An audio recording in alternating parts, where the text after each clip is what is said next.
Good afternoon, everyone. Hope you all had a great weekend. I want to start by addressing the devastation from the tragic flash floods in Texas. Moments ago, the Department of Homeland Security provided an update that 91 innocent souls have now perished. Everyone here at the White House, including the President of the United States, is praying for the victims' families and friends during this unimaginable time.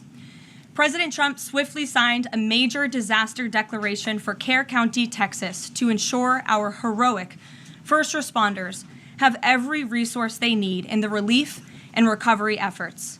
Secretary of Homeland Security Kristi Noem traveled to Texas over the weekend, and the entire Trump administration is working hand in glove with state and local officials to provide every assistance available. The situation on the ground remains dangerous, and there could be additional public safety threats with potential incoming heavy rain. So we encourage everyone in the area to remain vigilant, listen to all warnings, and respond accordingly.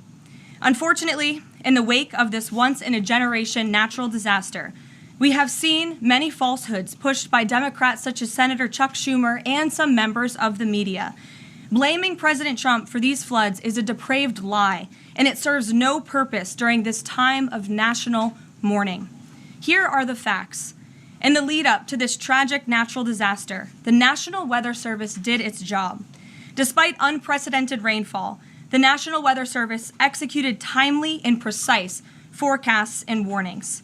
On July 3rd, the National Weather Service office in Austin, San Antonio, Texas, conducted forecast briefings for emergency management in the morning and issued a flood watch in the early afternoon. Flash flood warnings were also issued on the night of July 3rd and in the early morning of July 4th, giving preliminary lead times of more than 3 hours before flash flooding conditions occurred.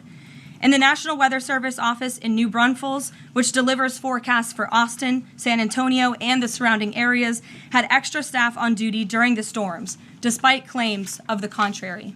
So to any person who has deliberately lied about these facts surrounding this catastrophic event, you should be deeply ashamed. At this time, the administration's focus will be giving the victims and their communities the support they deserve during these recovery efforts in this tragic time. May God bless the great people of Texas, especially the parents who have lost their children. President Trump loves you. We are praying for you, and he will be traveling to see you later this week.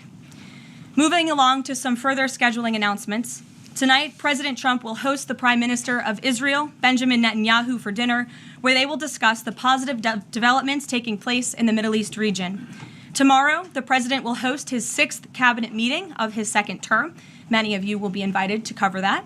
And on Wednesday, the President will host leaders from 5 African nations for lunch in the state dining room.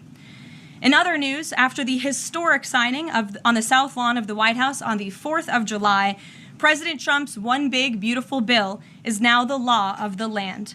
Republicans in Congress met the once-in-a-generation moment and codified the Make America Great Again agenda into law.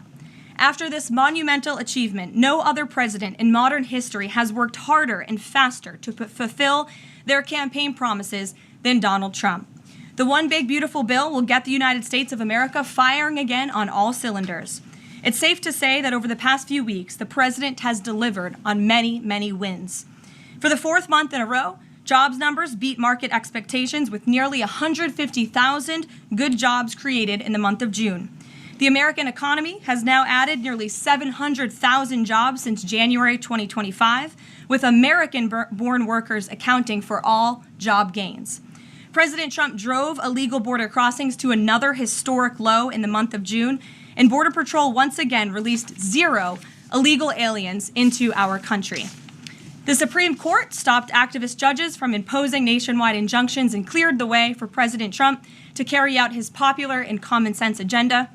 The University of Pennsylvania agreed to all of the Trump administration's demands and will now keep men out of women's sports. President Trump secured his trade deal with Vietnam, giving the United States total access to their markets. Because of President Trump's unleashing American energy dominance, gas prices are at 4-year lows. And when adjusted for inflation, gas prices are near the lowest levels we've seen in the last 20 years. NATO members agreed to raise defense spending to 5% of GDP, a foreign policy feat long thought impossible until President Trump made it happen. The Operation Midnight Hammer obliterated Iran's nuclear capabilities, taking out this imminent national security threat not just to the United States, but to the entire world. The president secured a ceasefire between Israel and Iran, ending the 12-day war. The president brokered a historic peace agreement between Rwanda and the Democratic Republic of Congo. Pakistan nominated President Trump for the Nobel Peace Prize in recognition of his decisive diplomatic intervention to prevent a nuclear war between India and Pakistan.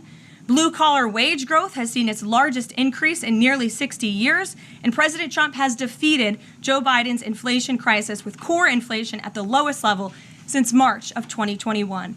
And just about all of that has happened in the last 3 weeks, and I know you all know it because you've been very busy here covering it along with us.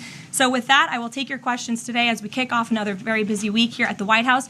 We'll lead with our new media seat, Brian Glenn, who is, of course, very present in this briefing room. He's put in a lot of hours covering this president, so we're glad you finally have a seat today. Brian, go ahead. It feels great to sit down. Thank you very much. You're welcome. I want to go back to the hurricane. You said that President Trump is scheduled to go to Texas later this week. Can you speculate on what day?